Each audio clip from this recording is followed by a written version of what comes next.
5. Filsafat politik Ibnu Miskawayh. Meskipun terkenal sebagai filsuf akhlak atau etika, namun bukan berarti Ibnu Miskawayh apatis terhadap politik.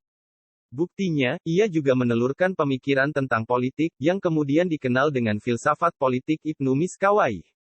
Pertanyaannya, bagaimanakah filsafat politik Ibnu Miskawayh? Ia menyebut politik sebagai manifestasi atau pengejawantahan dari tindakan penyucian moral, tahzibul akhlak. Sesuatu yang dikatakan Ibnu Miskawayh tentang politik tersebut tidaklah mengejutkan. Sebab, ia merupakan seorang filsuf akhlak sehingga semua pemikirannya tentunya tidak jauh-jauh dari fokus utamanya, yaitu akhlak. Terkait dengan pemimpin, Ibnu Miskawayh menguraikan pandangannya bahwa untuk menjaga agar syariat Islam tetap berdiri kokoh maka dibutuhkan seorang imam.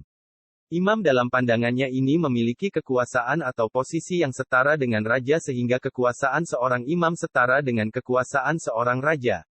Tampaknya, melalui pendapatnya tersebut, Ibnu Miskawayh ingin menegaskan bahwa dirinya ialah seorang Syiah. Tugas seorang imam atau raja ialah menjaga keselamatan agama dan mengusahakan terlaksananya perintah-perintah agama, serta menjaga agar larangan-larangan agama jangan sampai dilanggar.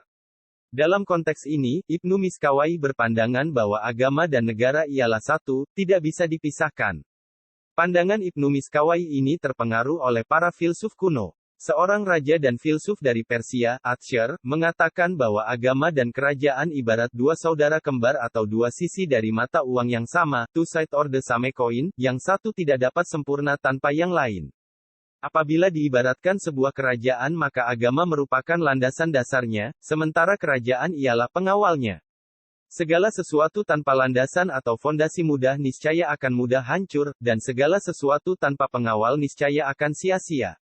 Begitulah pandangan Atshar tentang agama dan kerajaan. Dan, pandangan itu memiliki kemiripan dengan pemikiran Ibnu Miskawayh tentang negara dan agama.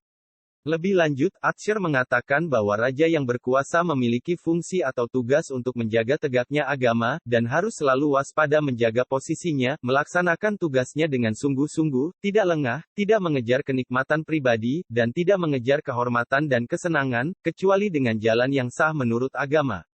Namun, dalam pandangan Ibnu Miskawayh, tidak selamanya raja itu bahagia hidupnya. Ada raja-raja yang sengsara di dunia dan akhirat. Pendapat ini dikutip Ibnu Miskawayh dari pidato yang disampaikan oleh Khalifah Abu Bakar As-Siddiq saat penobatan dirinya, manusia yang paling sengsara di dunia dan akhirat ialah raja-raja. Jadi, yang dimaksud oleh perkataan Khalifah Abu Bakar As-Siddiq tersebut ialah para raja yang setelah berkuasa amat sayang membelanjakan harta yang dimiliki, tetapi amat tamak, rakus terhadap harta orang lain. Bagi raja yang seperti itu maka umur yang ditentukan baginya berkurang separuhnya, dan hatinya selalu diliputi rasa ketakutan. Menurut Ibnu Miskawayh, apabila sebuah kerajaan memiliki pemimpin sebagaimana yang digambarkan oleh Khalifah Abu Bakar As-Siddiq maka sudah tiba waktunya untuk mengadakan perubahan dengan memilih pemimpin kerajaan atau imam yang sebenarnya, yaitu pemimpin, imam, atau raja yang adil. Apabila tidak ditemukan raja yang adil, niscaya kedudukan agama akan menjadi goyah, rakyat akan menuruti hawa nafsu mereka, rakyat akan hidup sengsara, rakyat akan terpecah dan berselisih, dan tujuan ajaran syariat tidak akan tercapai.